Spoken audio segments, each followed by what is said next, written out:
inicio. Ya, continuamos entonces con lo correspondiente al taller del día de hoy.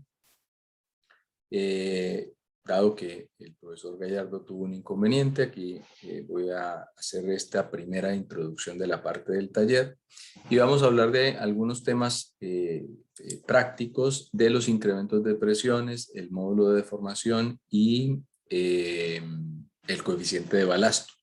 Yo creo que esos fueron los tres tópicos que nosotros hemos analizado, todo lo relacionado con el E y sus variantes y el NU, todo lo relacionado con los incrementos de esfuerzo en Z y en R, y lo último, el coeficiente de balasto en sus dos modalidades K completo y K cero.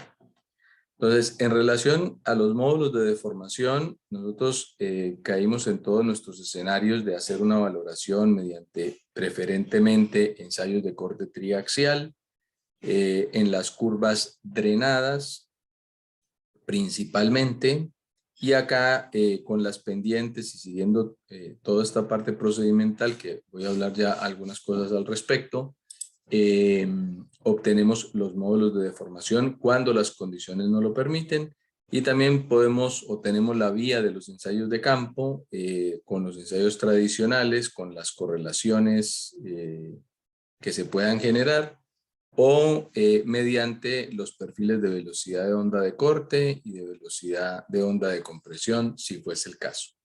Esto para caracterizar el E y el NU en cuanto a los parámetros de elasticidad.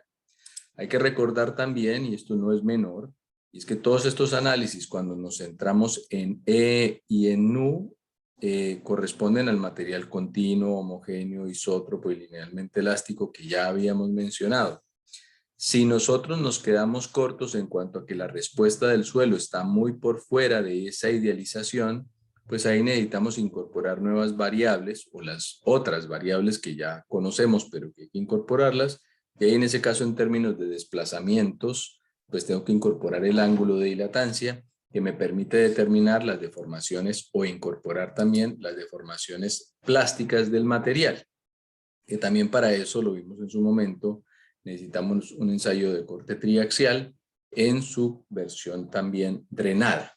Entonces, si digamos vamos a evaluar la deformación en cualquier proyecto que habíamos puesto como referencia, quizá lo más habitual, que es tener una zapata, pues necesitamos evaluar una cierta zona de influencia y determinar cuánto es el asentamiento que acá se va a producir.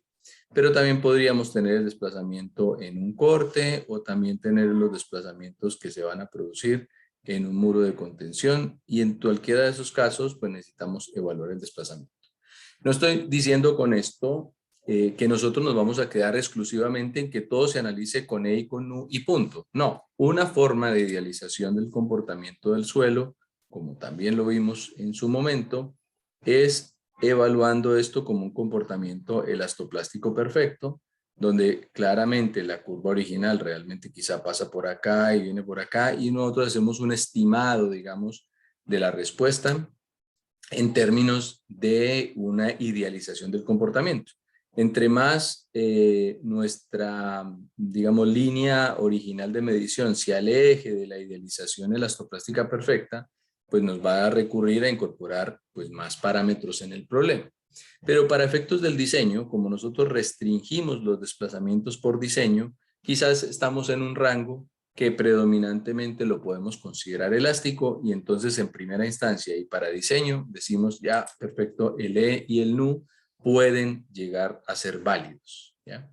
Entonces, en un escenario cualquiera, y volvamos a tener la referencia de la zapata, una de las preguntas que nos van a hacer es si esto falla o no falla, que es lo que corresponde a nuestro capítulo siguiente, y ahí está el camino asociado a la parte de resistencia, donde vamos a sacar un Q último del suelo en términos de resistencia, y ya vimos en detalle el camino de la resistencia, ¿cierto? Con Phi, con C y todas sus modalidades.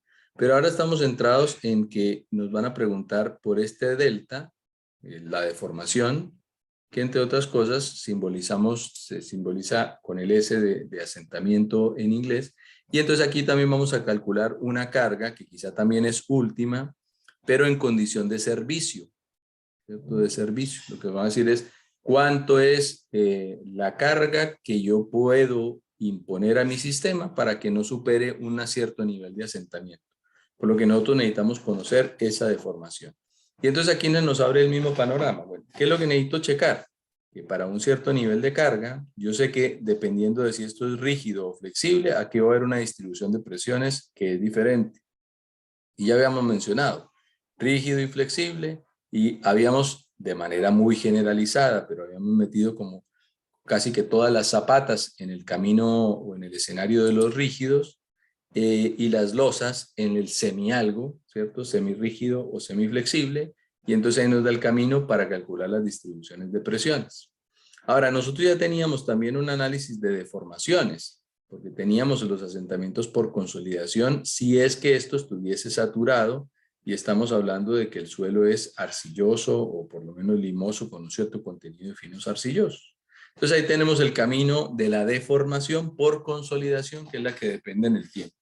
Esa ya la recorrimos, esa ustedes la vieron en detalle en su curso anterior, lo recogimos un poco de nuevo ahora, hicimos el repaso de los diferentes parámetros y para el cálculo de la magnitud de esa deformación por consolidación, pues necesitamos un CC, un CR, un sigma P, un E0, y con eso estaríamos. Y entonces aquí vamos a un camino del asentamiento por consolidación. Ahí no nos va a pedir ni el E0, ni el EUR, ni todo esto, pero indirectamente en el CC y en el CR, para cada tramo de la curva, acá hay un homólogo al EUR en relación a este CC, que es el de recompresión, el de carga y descarga, y el CC es muy homólogo al edométrico, al que viene de ahí, solo que no lo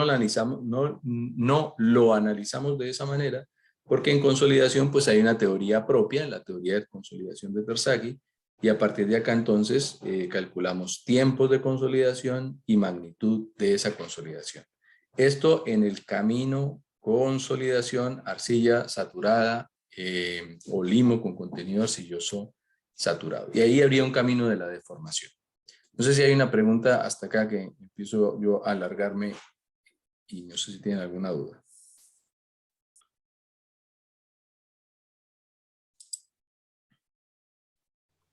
Profe, Sí, tiene que, cuando hablamos de los finos, tiene que ser como más del 50% para considerar consolidación, ¿no? no. Eso es una buena pregunta y que parece que tiene un corte básico, pero eso no es tan así. Lo que ocurre con el 50% es que nosotros usamos el 50% para clasificar entre arcillas o entre suelos finos y suelos granulares. Pero yo no puedo decir que el 50% es el único motivo para que consolide, sino más bien es cuál es la magnitud que predomina. O sea, nosotros hemos tenido suelos con 55% o con 45% y los dos consolidan. El tema es cuánto es la magnitud de la consolidación. Entonces, si uno tiene un contenido de fino superior al 35%, es posible que igualmente tenga alguna cantidad de consolidación. El tema ahí es cuánto. Por ejemplo, si nosotros tuviésemos 80% de contenido de finos, es posible que tengamos un asentamiento de 10 centímetros en una zapata, y si tenemos 40 o 30%, tengamos 4 centímetros, pero siguen siendo 4 centímetros. Las zapatas se diseñan regularmente para 2 centímetros y medio o incluso 16 milímetros. Entonces seguimos estando muy grandes. Entonces, claro, uno muchas veces usa el parteaguas del 50% del contenido de finos, del 50%, porque nos define la clasificación. O sea, y evidentemente es un buen punto de partida. Pero en términos de la deformación, para yo cuantificar si hay un problema de asentamiento o no, lo que tengo es que calcular el asentamiento y si el material está saturado y tiene un contenido de finos incluso superior al 35%, es posible que tenga una magnitud de asentamiento por consolidación que debería ser considerado.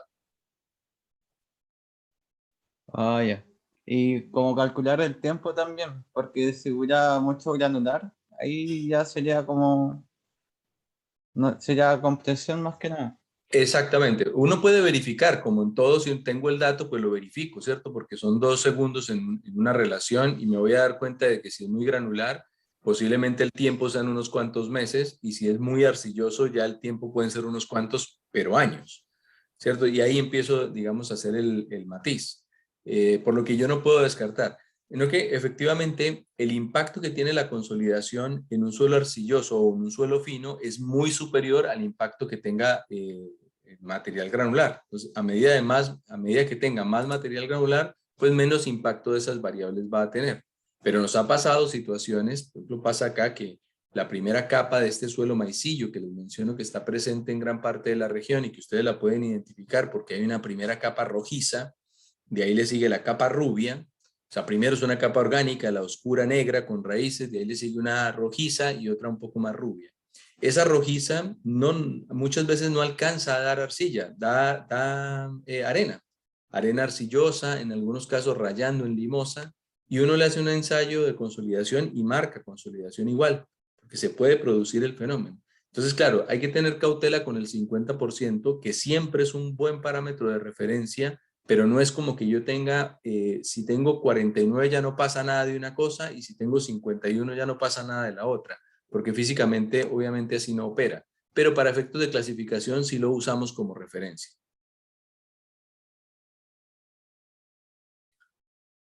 ¿Queda claro, Sebastián? Sí, profe, gracias. Perfecto. Ya, entonces, dejando el punto de la consolidación, nos quedaría entonces la posibilidad de que esto se deforme. Cuando impartíamos el capítulo 3, hablábamos de que había que diferenciar asentamiento o la deformación que depende del tiempo, que es como el creep y la consolidación, y estaría también el otro escenario de que sea la compresión, o sea, de que haya compresión del suelo simplemente. Esa compresión puede ser elástica, elastoplástica o predominantemente plástica.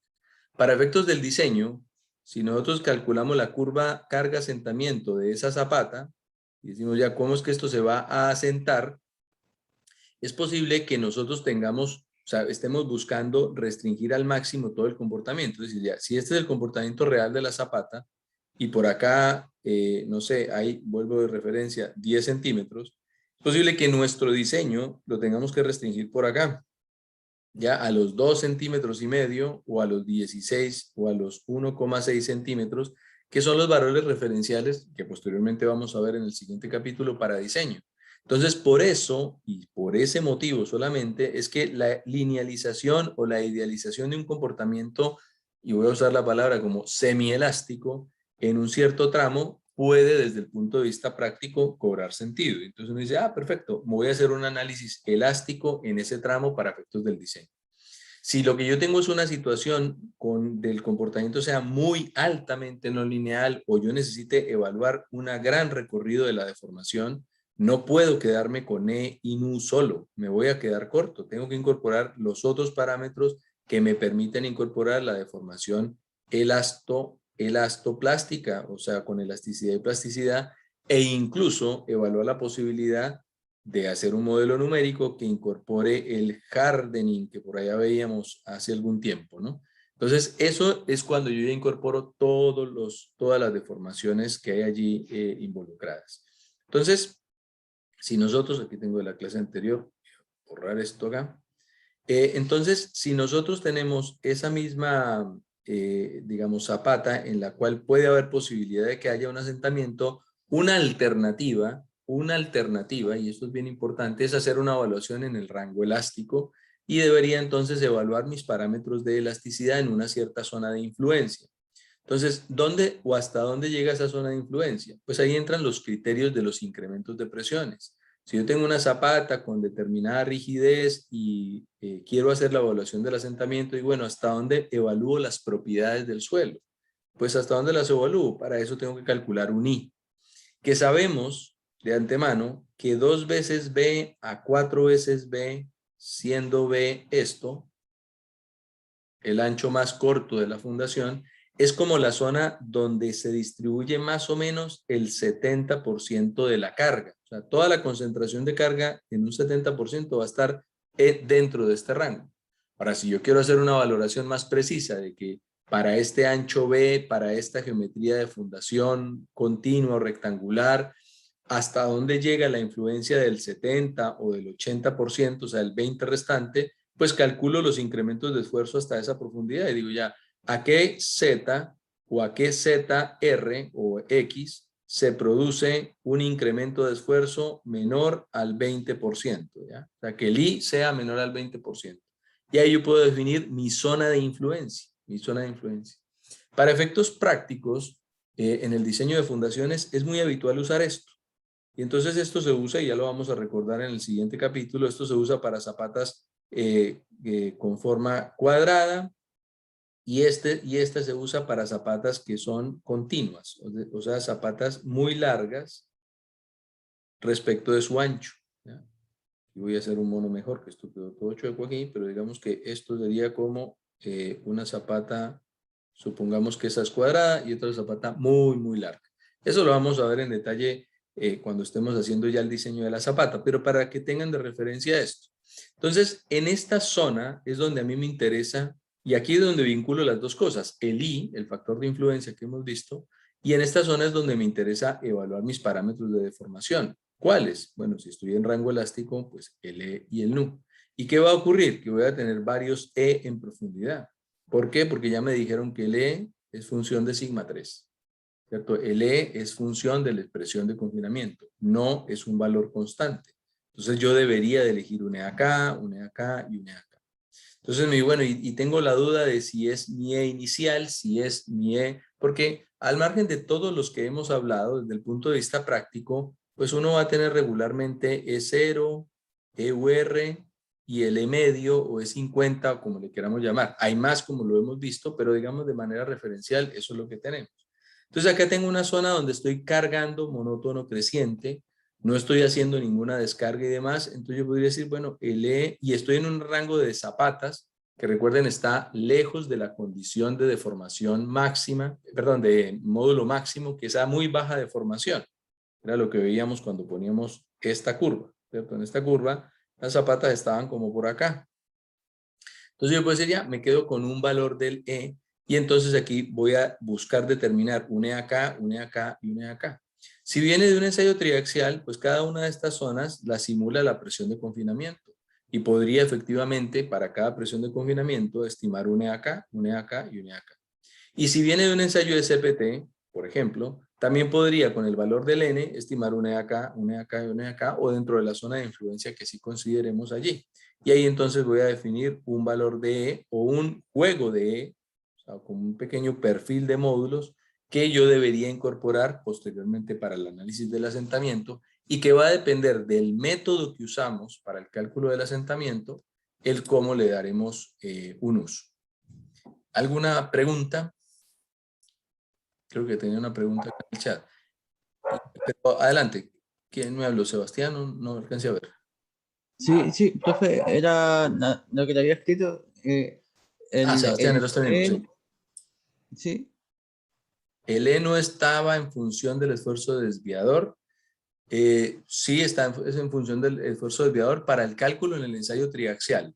Sí, pero a lo que apunto con esto es que el E, a su vez, es función de la presión de confinamiento. A mayor presión de confinamiento, mayor E. Ya entendí. Ya sé. Perfecto. Solamente para recapitular la pregunta, es que el esfuerzo desviador es este y con esto calculamos la pendiente y claro, al calcular la pendiente, acá vamos a necesitar el sigma 1 menos sigma 3. Pero cuando cambiamos de presión de confinamiento voy a tener otro E diferente, que es el que hace que haya una dependencia de una siguiente variable que sería esa presión de confinamiento. ¿Alguna pregunta, por favor, para que esto no sea tan monólogo? Profe, Sí, Pedro, adelante. eso de los 2B y 4B se refiere de profundidad, ¿cierto? Que Sí, como entre 2 y 4B de profundidad estaría como el 70% del esfuerzo ejercido por la zapata.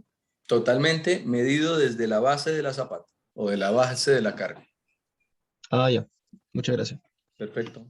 Porque efectivamente todas las zapatas tienen un enterramiento mínimo. En la práctica ese enterramiento es varía un poco, a veces le ponen el mínimo, pero en lo habitual parte en 60 centímetros de enterramiento. Entonces, a partir de ese 60 es que yo mido esa magnitud hacia abajo. ¿Alguna otra pregunta?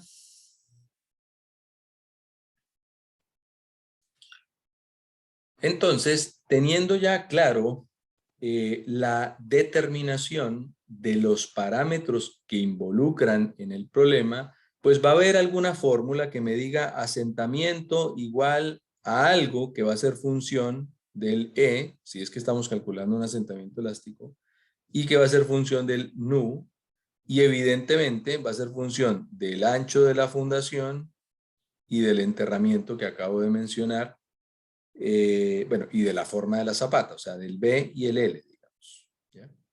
Que esto lo vamos a ver más adelante.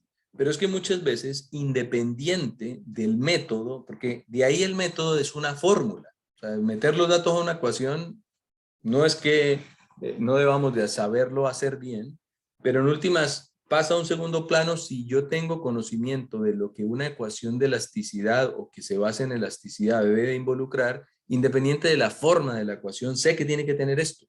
Y sé que el E que representa es un E para calcular estas cosas y que debería haber una función en profundidad. Por lo tanto, este E no debería ser constante. El nu sí puede ser constante. Obviamente la distribución de la carga va a depender de la forma. También debería haber algo asociado a la rigidez de la fundación, porque aquí la fundación, si es rígida o flexible, varía.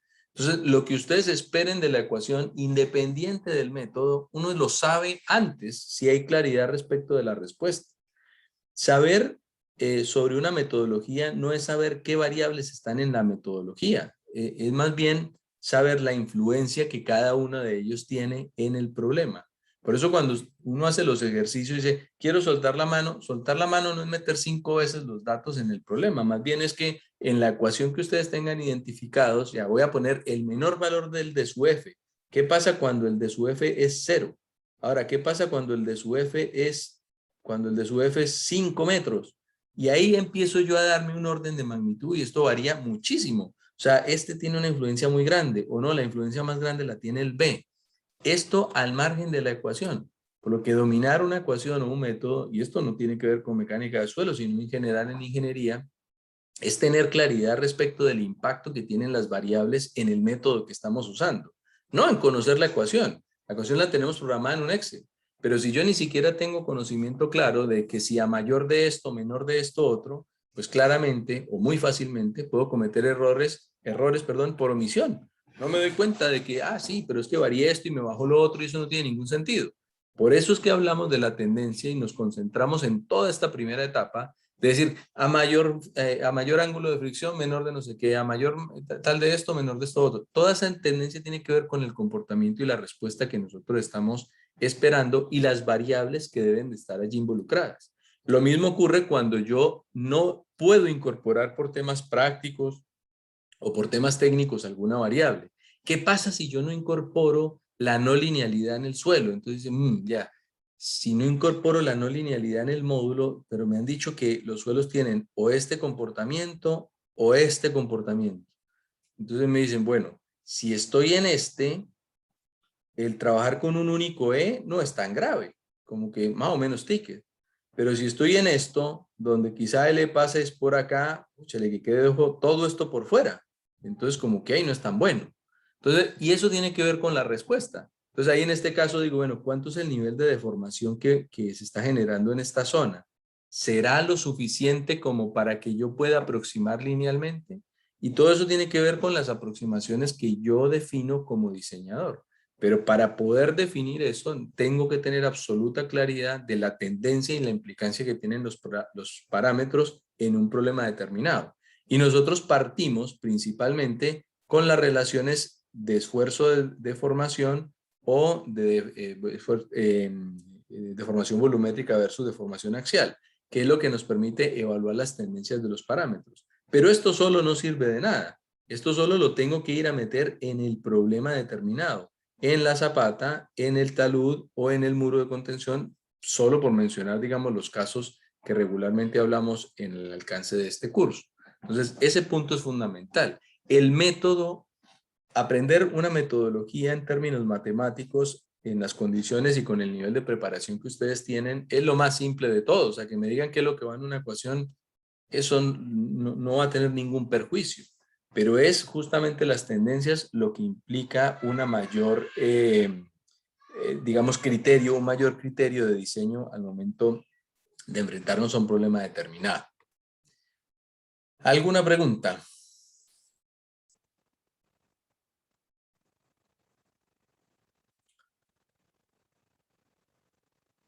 Perfecto, o sea, asumo que hay comprensión de lo mencionado, así que continúo.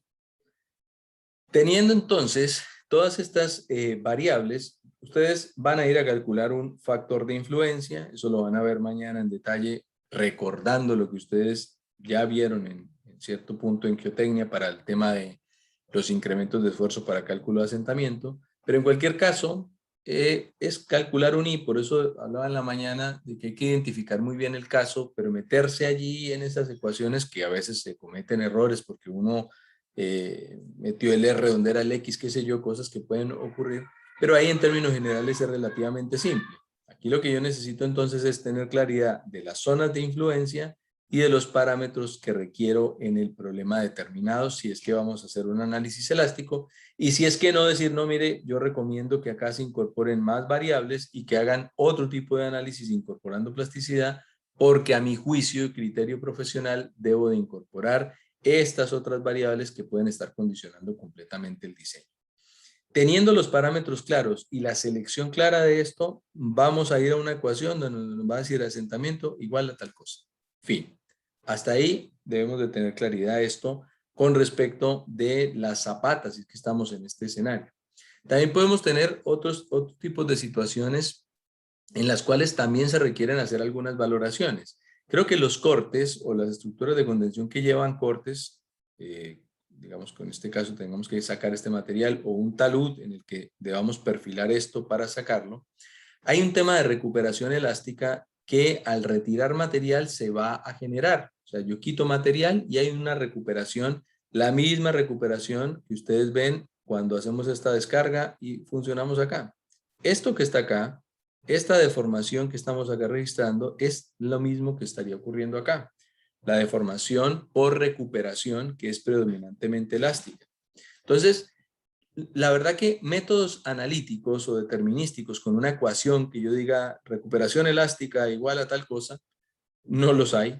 Yo ahí requiero usar generalmente un modelo numérico.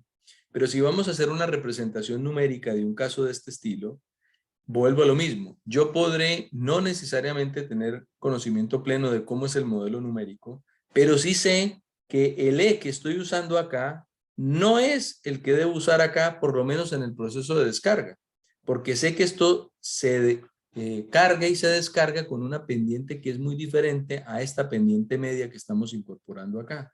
Entonces, en algún momento de ese método que se esté usando para evaluación del proceso de excavación, él me tiene que pedir un parámetro, si no el UR, de manera directa, un homólogo al EUR o algo equivalente, pero ese parámetro tiene que estar, porque sé que hay un efecto de deformación por recuperación elástica que debe de ser incorporado, aparte del E, por lo que aquí debería haber un E y un EUR.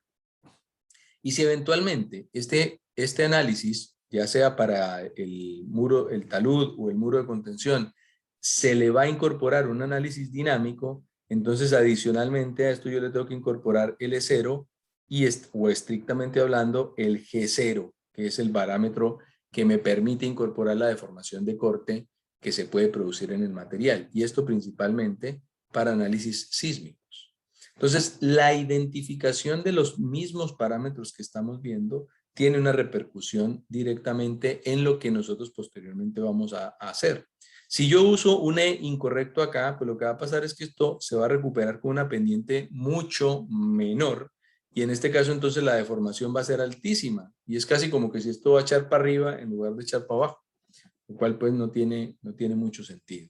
Entonces, el determinar o tener claridad de cuáles son las variables que van en cada uno de estos puntos tiene relación directa con estas curvas. Por eso es la influencia de indicar todos estos puntos de referencia tomando como base los métodos o lo convencional que tenemos en los ensayos triaxiales, teniendo como partida eso, o las correlaciones que vienen con los ensayos de campo, entendiendo las desventajas que los ensayos de campo pueden tener en términos de incertidumbres por las correlaciones que allí contienen.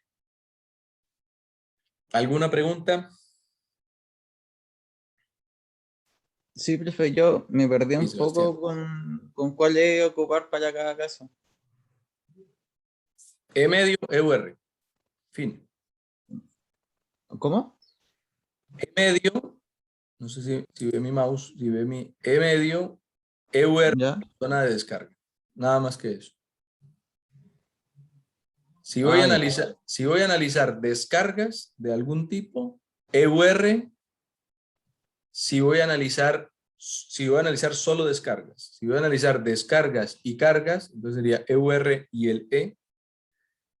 Y en una zapata convencional para efectos de deformación usaría el E. Este E sin subíndice, y gracias por la pregunta, es lo que llamamos el E medio, que sería muy análogo al E50 del que hablábamos en la mañana en clase. Ya.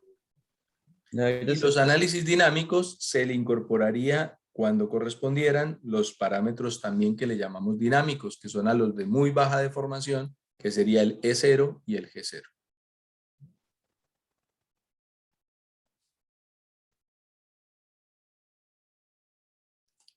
¿Alguna otra pregunta?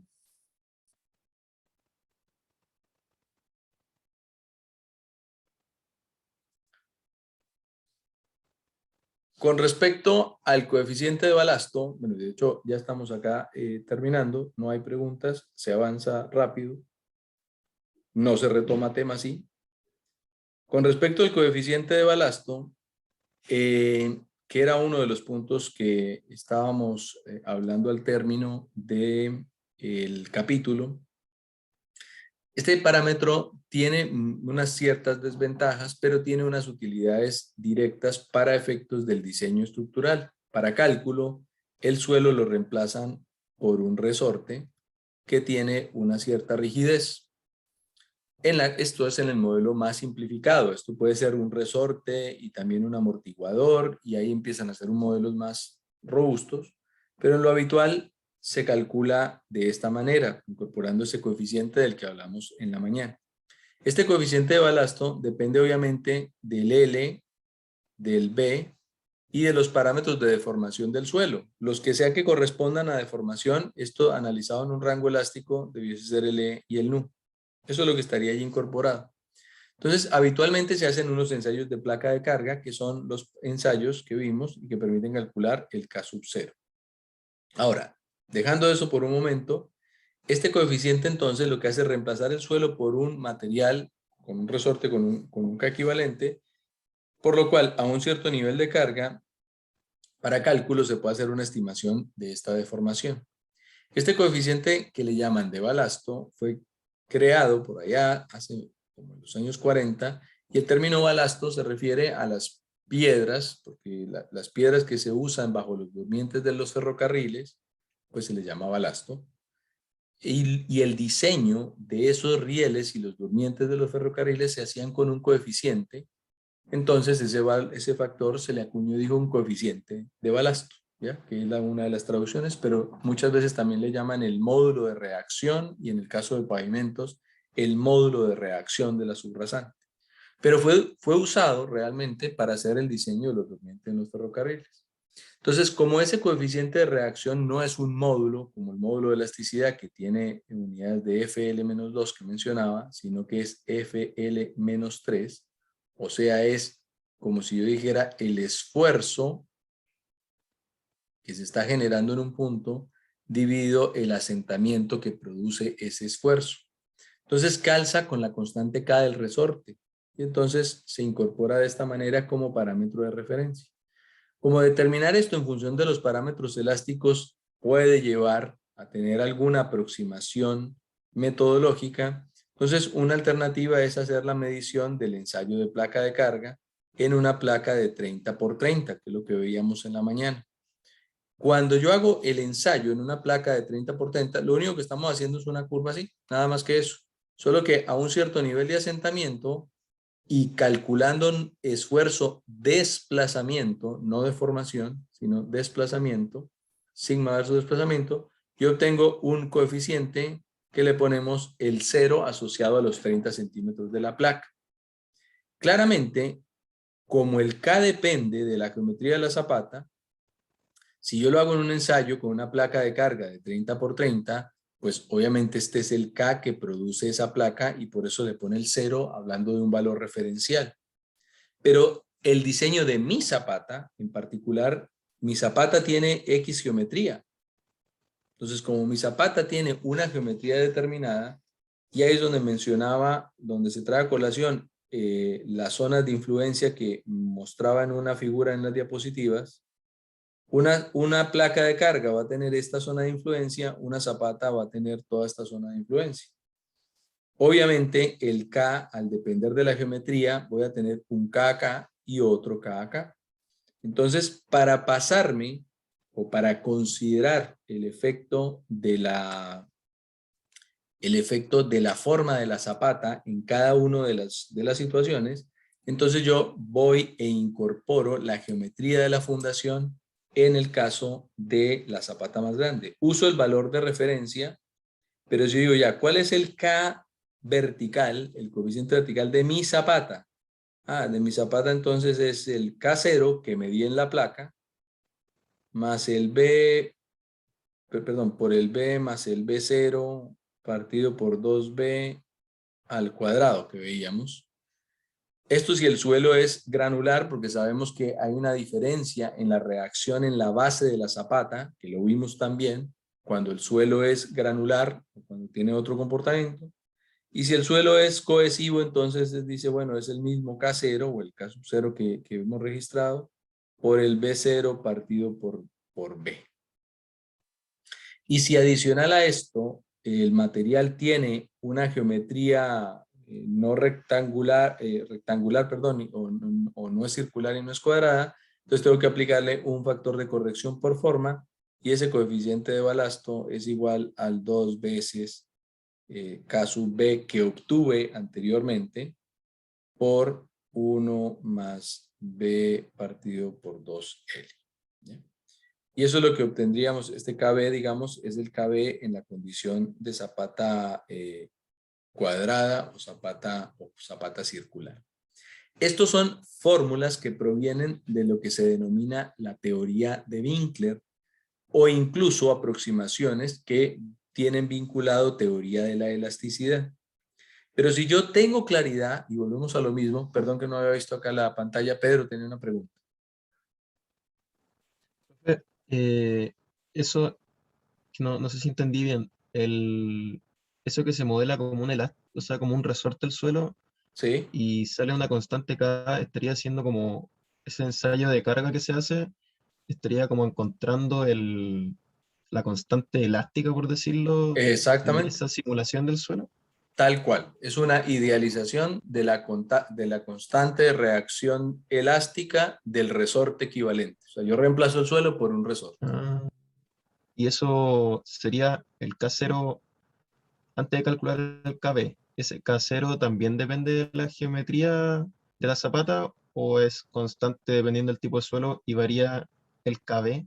¿O el El K0 también depende de la K0, geometría? el K0 depende igualmente de la geometría y del tipo de suelo. Solo que por ensayo, al estar estandarizado, el ensayo es en una placa de 30 por 30 o de 30 centímetros de diámetro. Entonces, por eso, de hecho, hay alguna literatura que le pone K sub 30, refiriéndose a la placa de 30 o a la placa de un pie, pero es refiriéndose simplemente a la geometría. Entonces, el K0, entre comillas, no depende de la geometría porque solo se hace en geometrías de 30 por 30.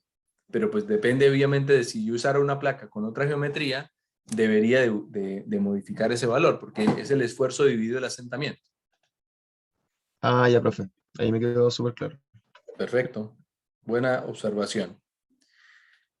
De hecho, tomando esto y teniendo claro qué es lo que representa específicamente ese coeficiente de balasto, yo puedo también hacer una estimación del coeficiente de balasto usando otra cosa. Y es que si yo tengo la misma zapata, a la que le vamos a aplicar una carga, y con un método X determinamos su asentamiento, independiente de lo que estemos usando, podría decir que el coeficiente de balasto sería la carga que tengo aquí aplicada, sería como la carga que llamamos neta, que ya vamos a hablar después en qué corresponde, pero es la carga nueva en el suelo, dividido el asentamiento que produce esa carga. Entonces, de alguna manera, yo puedo determinar que esto es una de las recomendaciones que entrega el Eurocódigo, el cálculo del coeficiente de balasto o el módulo de reacción de este resorte equivalente, usando entonces el asentamiento calculado con alguna metodología y la carga aplicada. ¿Qué pero tiene esto? Que esto no necesariamente es elástico, 100%, porque yo puedo tener el asentamiento calculado por diferentes motivos, por un asentamiento por consolidación o un asentamiento que incorpore plasticidad, y entonces ahí en este caso yo no estaría calculando realmente el K elástico. Por eso es que muchas veces se usan las ecuaciones que vimos en la mañana. Pero en cualquier caso, lo que se está buscando es la representación de un K equivalente. La pregunta que siempre hacen, bueno, ¿y entonces cuál uso? No está normado en ningún código internacional el cómo definen ese coeficiente, pese a que todos los diseños estructurales incorporan el K en la valoración del sistema de fundación. Y eso sin contar que este K es un K que le llamamos estático. También hay un K que se calcula bajo condición dinámica o como respuesta a la condición dinámica, que regularmente se asume que el K dinámico es del orden de 3 veces el K estático, ¿ya? Para que lo tengan de referencia. Ahora, con respecto de los K, y aprovechando acá la observación, el K0 que se usa para varias cosas, o la letra K, recordemos que acá es bien majadero porque se usa para varios parámetros, y voy a mencionar acá solamente 3, K0, bueno, o dos K0. El K0, que es el coeficiente de presión de tierras en reposo, que es adimensional. El coeficiente de permeabilidad, que tiene unidades de velocidad. El K sub D, que es el módulo del dilatómetro, que tiene unidades o que tiene vinculado unidades de esfuerzos. Y el K0, que es el coeficiente de balasto de la placa de carga. Y a esto puede ver el K sub B, que es el coeficiente de balasto de la fundación. ¿Ya? Esto por mencionar algunos de los K. Creo que hay más, pero para traer a colación los que hemos hablado hasta el momento. Entonces, si nosotros queremos o nos solicitan, como es habitual, o ustedes requieren que se determine el K de balasto, entonces van a tener básicamente dos caminos. O el que se solicite el ensayo de placa de carga, que dicho sea de paso, en la actualidad cada vez está como poco solicitado, para que con esto obtengan el K0, y con el K0 y la geometría de la fundación obtengan el KB. La otra forma es tener los parámetros de deformación del suelo, el E y el NU, y con esto correlacionar un K0, que está la fórmula de teoría de la elasticidad, que está en la diapositiva, en las diapositivas finales, 50-51 del capítulo 3, y con esto obtener un K sub B también, correlación de E y NU para el K0. Esta a mí particularmente no me gusta tanto, pero es opción, porque yo estaría usando una correlación para obtener un parámetro que debiese ser medido, pero igual es una alternativa. Y la otra es tener la carga y el asentamiento, que debiesen de ser los elásticos, ojo, los elásticos, y con eso entonces yo calcularía directamente el K sub B. ¿Por qué? Porque en el asentamiento ya estaría la geometría de la fundación, el enterramiento, todas las cosas estarían incorporadas en el S, que se debería usar para calcular el K dividido el S. Esas serían como las tres alternativas que tendrían, y no se extrañen que estas tres alternativas tengan una dispersión que pueda ser bastante alta en lo que respecta a la variación de los parámetros del coeficiente de balasto. ¿Alguna pregunta?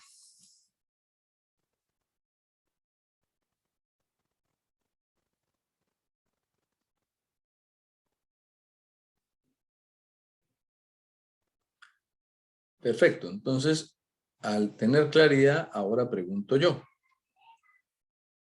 Si nosotros en una situación determinada y siempre, digamos, vamos a tener como referencia para estos casos, o en la mayoría de estos casos, una situación de una losa de fundación. Dicen, yo tengo una losa de fundación y nos piden dos cosas. Nos piden determinar si la losa, esto es de hecho un caso habitual, y nos piden la losa, perdón, si la losa o si la carga de la fundación, digamos, afecta una tubería en este punto. Esto que parece un ejercicio como teórico o de libro, es súper habitual tener este tipo de situaciones, sobre todo con colectores importantes. O sea, aquí no estamos hablando de que por aquí pase un tubo de 1 pulgada. Estamos hablando de un colector de un diámetro importante de hormigón que le llega a una concentración de esfuerzos en su clave y que producto de la presencia de una carga importante en una cierta distancia pueda generar la rotura del colector o por lo menos el agrietamiento. Entonces esto es un caso que podemos tener en lo habitual. ¿Ya? Y para este caso igual nos solicitan determinar pues obviamente el coeficiente de balasto, que es parámetro, como les digo, obligado en los diferentes casos, y determinar cuánto es el asentamiento. Entonces aquí estamos con la pregunta de asentamiento, incrementos de esfuerzo y coeficiente de balasto. Esto es lo que siempre vamos a tener presente en cada uno de estos casos. La magnitud del asentamiento, como tal, lo vamos a retomar en el capítulo 4, pero para llegar acá, sí necesitamos caracterizar el suelo, que es todo lo que es de entrada en este caso en particular. Y aquí entramos con las otras variables que están aquí de por medio. Entonces, yo les pregunto a ustedes, ¿qué se requiere para resolver ese problema? Bueno, para empezar, un mono más decente, pero dejando el mono por fuera, ¿qué cosas ustedes necesitan para resolver este problema? ¿Qué, digamos, ensayos requieren? ¿Qué información requieren para construir ese problema? Espero sus respuestas para continuar. O sea, yo creo que se necesita la carga primero Sí, para poder calcular y la geometría de la zapata para poder calcular el I y poder calcular la distancia que hay entre la placa y el tubo. Eh, yo creo que, mm, claro, la distancia de X y Z, sí. Y eso se me ocurre. ya, No, perfecto. Ya enseguida les respondo a esas observaciones, pero muy bien. ¿Quién más me dice qué se necesita para resolver las tres preguntas que están allí puestas? S, o los parámetros para determinar S, el I y el K. Ok. Sí, Diego, adelante. No hay que ver también si el elemento es flexible o rígido. Completamente. Y para O- determinar si el elemento es rígido y flexible, ¿qué información de la placa requiere? O de la losa, perdón. Estoy en un escenario donde La usted... geometría de la losa, ¿o no? Sí, ya me la tiene. Ojo, lo que yo voy copiando es lo que ustedes ya van obteniendo. Ya me pidieron X y Z, bueno, o X y Z, si es que lo vemos tridimensionalmente, digamos, que es el punto de ubicación de la clave. Ya me lo pidieron. Me pidieron el B, el L y el Q. Y dicen, y la rigidez, pero la rigidez, bueno, ¿y qué necesito para la rigidez? ¿Qué información ustedes requieren para ello?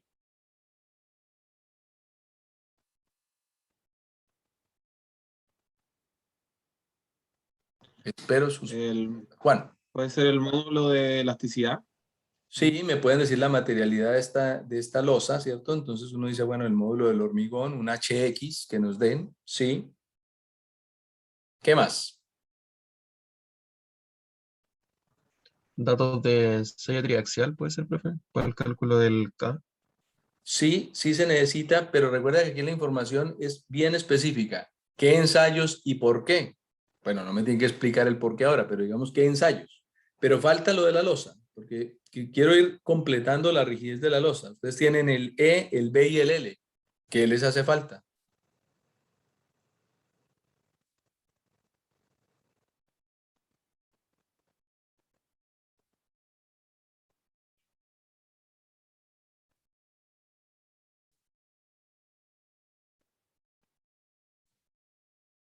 ¿Qué les hace falta?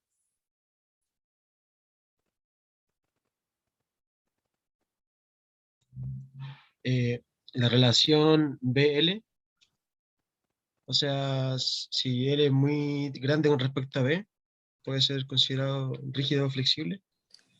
La verdad que pueden haber algunos criterios para, ya lo entiendo, es que a partir de acá yo puedo decir ya esto está muy largo respecto de su ancho, pero no es completamente, o sea, es un punto de partida, pero realmente le hace falta algo más, pero es un buen comentario, pero le hace falta algo más. ¿Qué parámetros le hace falta para eso? Y vuelvo, insisto, piensen como ingenieros que ya casi son. ¿Qué información le hace falta a eso? Todavía no hemos llegado a lo geotécnico. No ¿Tienen? habría que evaluar el ¿Sí? comportamiento del suelo si, por ejemplo, vamos a estar basado en supuestos semielásticos para efecto del diseño. Pues la verdad que eso que usted me dice es cierto, Diego, lo tiene uno que considerar, o sea, yo tengo que tener una premisa de diseño, pero no necesariamente me condiciona el tema de la rigidez de la losa, pero lo que usted dice es muy cierto. ¿Qué comportamiento voy a suponer que es válido en ese material, cierto? Eso está útil. Necesito saber cuál es el comportamiento que voy a suponer del suelo. Voy a apuntarlo por acá, comportamiento del suelo. Ahora, para poder yo decir qué comportamiento del suelo hay, o me es válido considerar en el diseño, necesito incorporar otras variables. Pero vamos en la rigidez. Juan.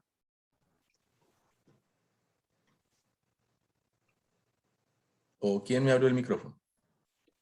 Profe, Sí, no sé si ya lo dijeron porque dijeron geometría, pero veo que solo está B y L, pero el espesor es lo que absolutamente. ayuda a la rigidez, ¿o no?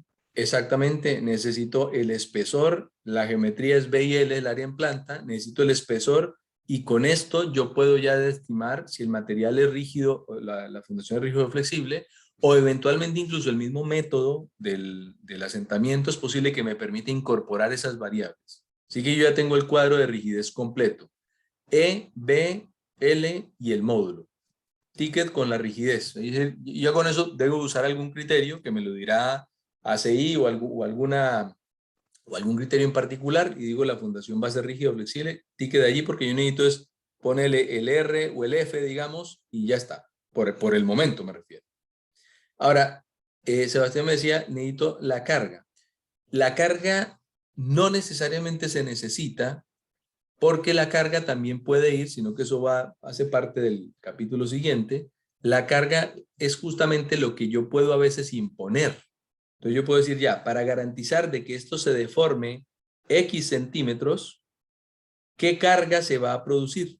Entonces yo hago muchas veces en la práctica el problema inverso.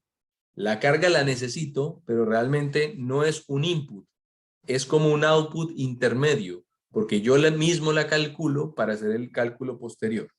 Pero siguiendo la línea, sí necesito la carga. El tema es cómo la obtengo, ¿cierto? La puedo obtener yo mismo por mi imposición de diseño.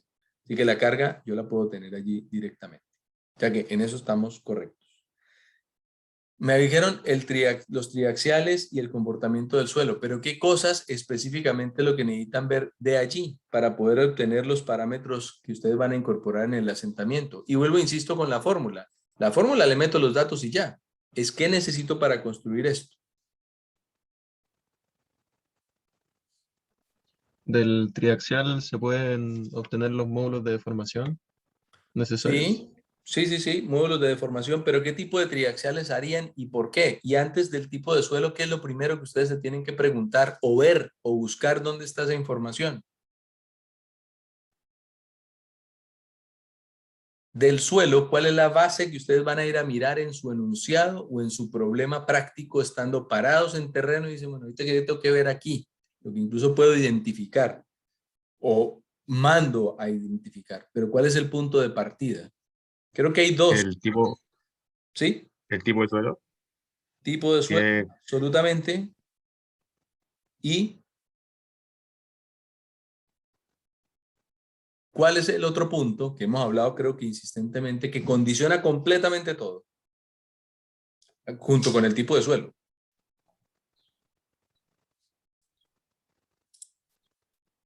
¿dónde está ubicada la napa, por ejemplo? Sí. ¿Qué tan Absolutamente. saturado está el suelo? Exactamente. También la napa. También me había puesto acá, Isaac, que la saturación, claro, que tiene que ver con la posición de la napa. Yo creo que estos dos puntos son completamente de partida, ¿cierto? Yo necesito checar, ¿tengo napa, no tengo napa? Y qué tipo de suelo es para irme por si eventualmente pueden haber deformaciones que necesiten también una valoración por consolidación o una valoración solo por la deformación con los módulos que vienen en el triaxial. Teniendo igual esos tipos de suelo y la posición de la napa, aquí es donde yo puedo elegir mis ensayos triaxiales, ¿cierto? Mis triaxiales los elijo en función de eso. Con respecto al comportamiento del suelo, que lo tenía acá en el tintero, para yo decir esto sí es válido o no, es esta idealización que había mencionado de tener un comportamiento muy rígido o muy blando, el que me puede hacer dudar respecto de esto. Si tengo un comportamiento realmente muy blando, con una linealidad muy grande, es posible, como les decía, que mi módulo esté muy lejos de lo que realmente está ocurriendo. Esté capturando como bien apenas esta cantidad de deformación de todo lo que es la curva real. Entonces esté muy lejos de la zona de interés. Mientras que si el comportamiento es más, y sé que me estoy poniendo en los escenarios más extremos, pero si el comportamiento es más rígido, entonces es posible que mi curva, la linealidad sea más válida que en otros casos, ¿cierto? Entonces eso es un punto que es, creo que de los más complejos, pero que tenemos que ser conscientes de que si el suelo es muy blando, ahí hay una aproximación que puede ser más gruesa de que si el suelo es más suelto. Y es algo con lo que tenemos que asumir, o sea, yo voy a tomar esa consideración de diseño y punto si es que me la voy a jugar con un único E. Y de los triaxiales, obviamente voy a obtener los E que correspondan, el nu y el ángulo de dilatancia, si es que tienen que estar allí incorporados. Sebastián. Profe, para el caso de que sea blando, eh, pues se podría, para tener un estimativo inicial, hacer una carga y una descarga, ¿o no? Como para tener una pendiente más adecuada. Sí, siempre es recomendable que los ensayos salgan con descarga y con carga y descarga, o sea, que tenga una descarga para obtener otro módulo. Siempre es bastante bueno. Lo que sí le puedo decir es que muchos de los laboratorios en la práctica no lo hacen. O sea, no hacen con descarga los ensayos. Tiene uno que ser bajo ciertas particularidades y uno lo puede solicitar. O sea, si uno manda a hacer un ensayo normal, no es como que le vayan a descargar a uno normalmente el suelo. Hay que solicitar que se descargue. Pero sí es una buena observación el incorporar la descarga para poder parametrizar las otras variables.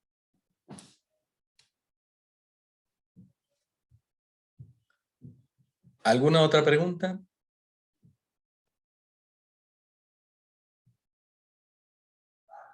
Ya, entonces, teniendo esto, yo creo que la configuración de los datos que requiero mínimos ya están aquí incorporadas. De las diferentes configuraciones del ensayo, creo que hablamos hace un segundo en detalle, para los factores de influencia que requiero, pues requiero las variables que ya me pasaron. Usted indicaba X y Z con la rigidez del material, más la rigidez, digamos, de la losa. Estoy con el ticket sin problema. Podría eventualmente la ecuación incorporar el nu, recuerden. El E nunca va a estar en el incremento de esfuerzos, salvo que sea un modelo bicapa, pero si es continuo, no hay E. El E no estaría incorporado. En algunos casos estaría el nu, pero el E no, porque es una relación de esfuerzos, como indicaba, y la relación hace que el módulo no esté presente.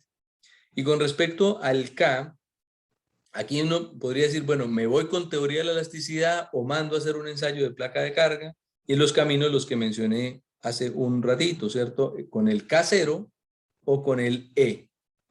O derechamente con la carga y el asentamiento, asegurándome que estos dos estén elásticos. Y con eso, digamos, es la configuración de la parte base. claramente aquí continúa el cálculo, ¿no? Tengo que ir a calcular el asentamiento como tal, a calcular el I, pero esa es la configuración de los parámetros mínimos que yo tengo para ir a incorporar en el problema. Pero a mi juicio, la incorporación de los parámetros en la ecuación, desde que lo tengamos bien organizado en la calculadora o en el Excel, es meter el E, meter el valor y ya, porque son ecuaciones relativamente sencillas. Es el input, es la construcción de esto, lo que marca la diferencia para saber qué parámetros están allí incorporados, y por eso me centro en esta parte por el momento.